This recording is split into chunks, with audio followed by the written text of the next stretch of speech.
पधारिए।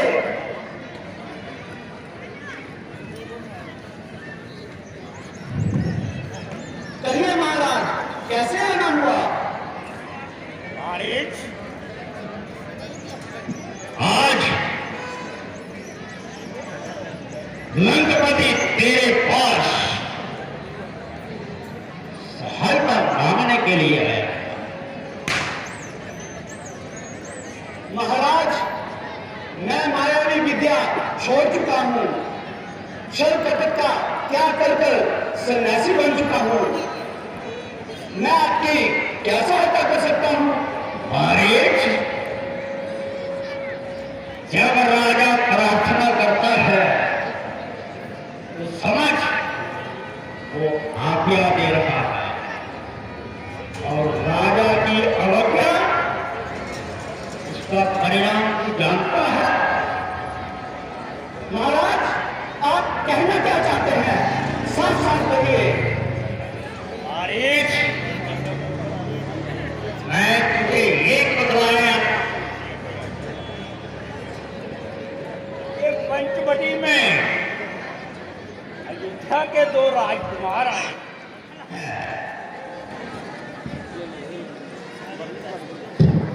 क्या कहा? राम और लक्ष्मण? क्या राम और लखन का नाम सुनते कांपने क्यों मत पड़ा? बताइए महाराज, साफ साफ बताइए, मुझे क्या करना होगा? देख महाराज, बहन सुर्पनखा पंचवटी में गई थी। उन्होंने उसे विवश किया कि वो उससे शादी कर ले, परंतु जब सुर्पनखा ने इनकार किया तो उन्होंने उसको लज्जित कर दिया। बहन खारव दूसरों के पास गई, परंतु खारव दूसरा अपनी 14 चोरी सेना के साथ वीर गति को प्राप्त किया। अब मैं तेरे पास इसलिए आया हूं कि तू छल करने में निपुण है। मैं चाहता हूं कि तू छल से वहां पर जा और मैं सीता का अपहरण करके उसे लंका ले गया। महाराज, मुझे तो लगता है आपका दुर्भाग्य उदय हो रहा है। अरे देख, उस सीता का उदय भाग्य कैसे उदय हो रहा है? दंडकारणी से सीधे लंका के महलों में जा रही है। महाराज, आपके रंग महल में और भी नारियां हैं, उन्हीं से आनंद में रहिए, और कहीं ऐसा ना हो कि आपके कारण पूरे कुल का नाश हो जाए।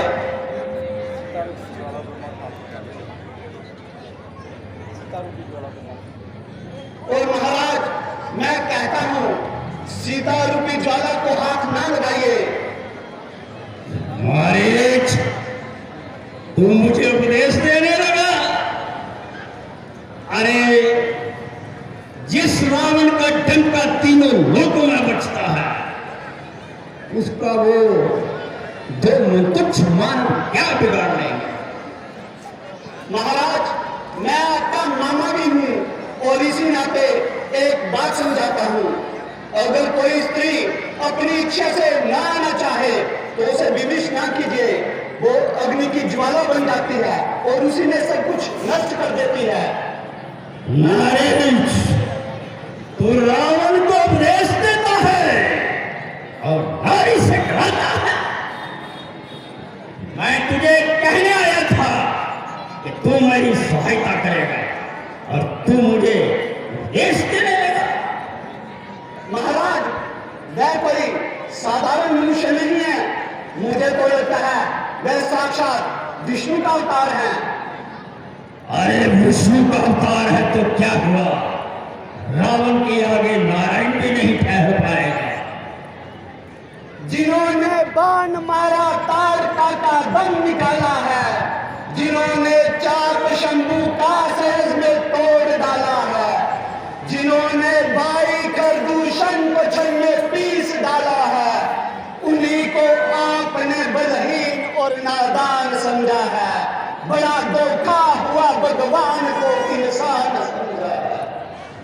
अरे मूर्ख, क्या तुझे रावण की वीरता पर शक है? उसे मैं कैसे भगवान मानूं? उसे मैं कैसे नारायण मानूं? मुझे पता है कि सबरांगन में यदि रावण के सामने नारायण हो जाएगा, रावण पीछे नहीं हटेगा। इस समय तो मैं उसकी वाणी का स्मरण करूंगा। महाराज, मैं ये अच्छी तरह जानता हूं कि आप रावण है, रावण। यदि आप एक हैं तो वो 51 है, 51।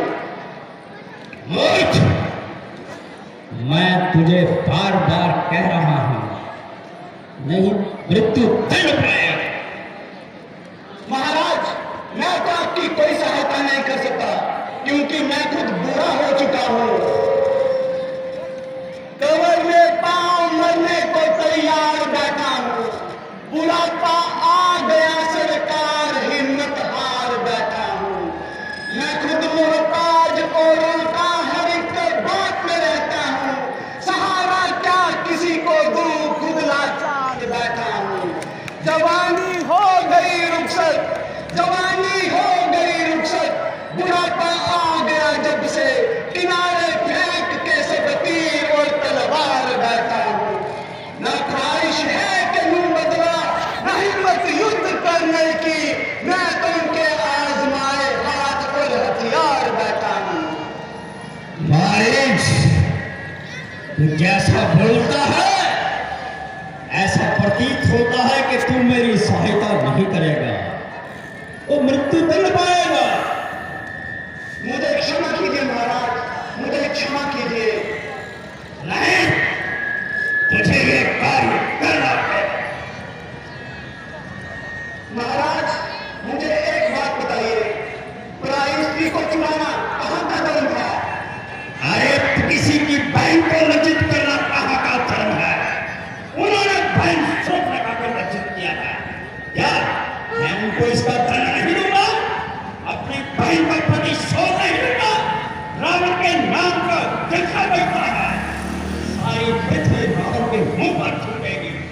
इसलिए मैं इसका प्रतिशोध दूंगा और तुझे मेरी सहायता करनी पड़ेगी। अफसोस, ये बिन बुलाई आफत और मेरी जान की शामत। ना झगड़ा ना तकरार, आ गए मुझे मार। उधर रामचंद्र के तीर, इधर इफ्तम वक्त की तलवार। इनकार करूं तो मौत, इकरार करूं तो मौत। कोई जीते कोई हारे, मगर बचूं तुमको स्वर्ग सितारे। किसी का झगड़ा किसी की लड़ाई, घर बैठे मौत हमारी आई। ये अजब तमाशा है यारो, ये अजब तमाशा है यारो। इश्कबाजी सूप में खा करे और बिन मौत बेचारा मालिश मरे। खीर खाए ब्राह्मणी, फांसी चढ़े शेख। किसी ने नहीं देखा हो तो बेटा इधर आके देख।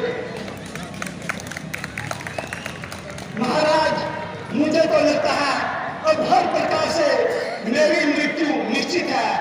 एक राजा के हाथों से मरने से कलंक लगता है, और इससे अच्छा है कि मैं राम के हाथों से मरूं। कहिए महाराज, मुझे क्या करना होगा?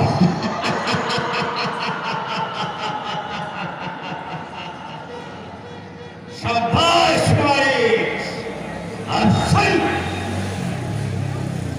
जैसे मैं तुझे बताऊंगा वैसे ही तुझे करना पड़ेगा। आर्यवर्त में गोदावरी नदी के तट पर 5 वट के वृक्ष हैं। वहां पर वो दोनों भाई अपनी सुंदर नारी सीता के साथ रहते हैं। उस जगह को पंचवटी कहते हैं। तो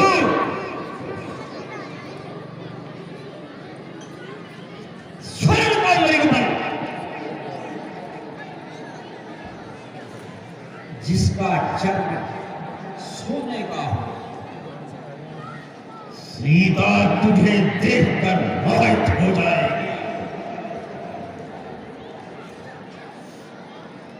जब सीता तुझे देखकर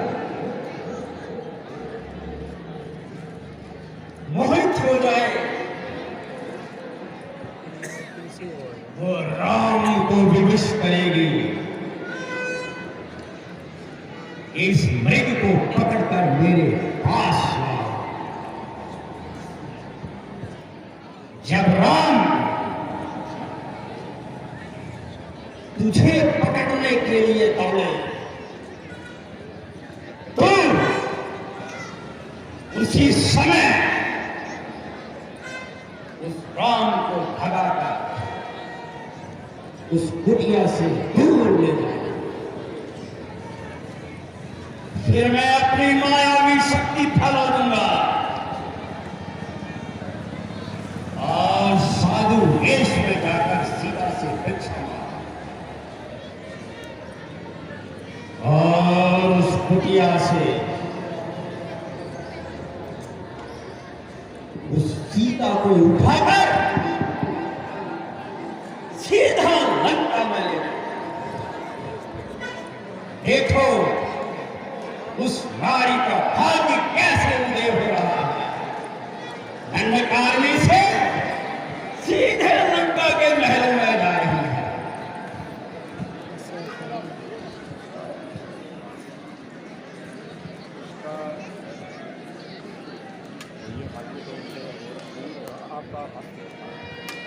महाराज, उसका भाग्य तो उदय नहीं हो रहा, परंतु आपका हस्त अवश्य हो रहा है। कोई बात नहीं, जैसे मैं कहता हूं वैसे करो। देख तेरी मोहताज और बहन सुनता का प्रतिशोध ये लंकापति कैसे। स्वार्थ की ये दुनिया है, स्वार्थ का ही संसार है, स्वार्थ की ही मित्रता, स्वार्थ का ही प्यार है। जय बेईमानी